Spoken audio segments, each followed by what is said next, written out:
हम सभी लालची राजा मिदास की कहानी जानते हैं। उनके पास सोने की कमी नहीं थी, लेकिन सोना जितना बढ़ता वह और अधिक सोना चाहते।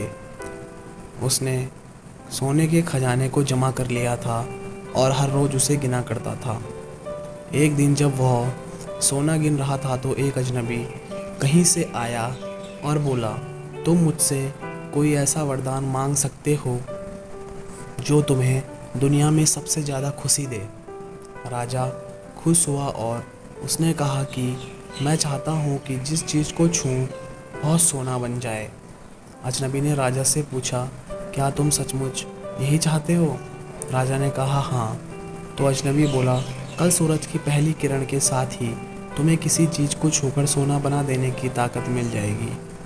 राजा ने सोचा कि वह सपना देख रहा होगा, यह सच नहीं हो सकता। अगले दिन जब राजा नींद से उठा तो उसने अपना पलंग छुआ तो वह सोने का बन गया। वह वरदान सच था। राजा ने जिस चीज़ को छुआ वह सोना बन गई। उन्होंने खिड़की से बाहर देखा और अपनी नन्ही बच्ची को खेलते पाया। उसने अपनी बिटिया को यह अजूबा दिखाना चाहा और सोचा कि वह खुश होगी, लेकिन बगीचे में जाने से पहले उसने एक किताब पढ़ने की सोची। उसने जैसे ही उसे छुआ वह सोने की बन गई। वह किताब को पढ़ ना सका।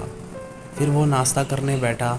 जैसे ही उसने फलों और पानी के गिलास को छुआ वे भी सोने के बन गए। उसकी भूख बढ़ने लगी और वह खुद से बोला, मैं सोने को खा और पी नहीं सकता। ठीक उसी समय उसकी बेटी दौड़ती हुई वहाँ आई और उसने उसे बाहों में भर लिया। वह सोने की मूर्ति बन गई। अब राजा के चेहरे से खुशी गायब हो गई। राजा सर पकड़कर रोने लगा। वह वरदान देने वाली अजनबी फिर आया और उसने राजा से पूछा कि क्या वह हर चीज़ को सोना बना देने की अपनी ताकत से खुश है। राजा ने बताया कि वह दुनिया के सबसे दुखी इंसान है। राजा ने उसे सारी बात बताई। अजनबी ने पूछा, अब तुम क्या पसंद करोगे, अपना भोजन और प्यारी बिटिया या फिर सोने के ढेर और बिटिया की सोने की मूर्ति? राजा ने गिड़गिड़ाकर माफ़ी मांगी और कहा, मैं अपना सारा सोना छोड़ दूंगा। मेहरबानी करके मेरी बेटी मुझे लौटा दो, क्योंकि उसके बिना मेरी हर चीज़ मूल्यहीन हो गई है। अजनबी ने राजा से कहा, तुम पहले से बुद्धिमान हो गए हो। और उसने अपने वरदान को वापस ले लिया। राजा को अपनी बेटी वापस फिर से मिल गई और उसे एक सीख मिली जिसे वह ज़िंदगी भर नहीं भुला सका।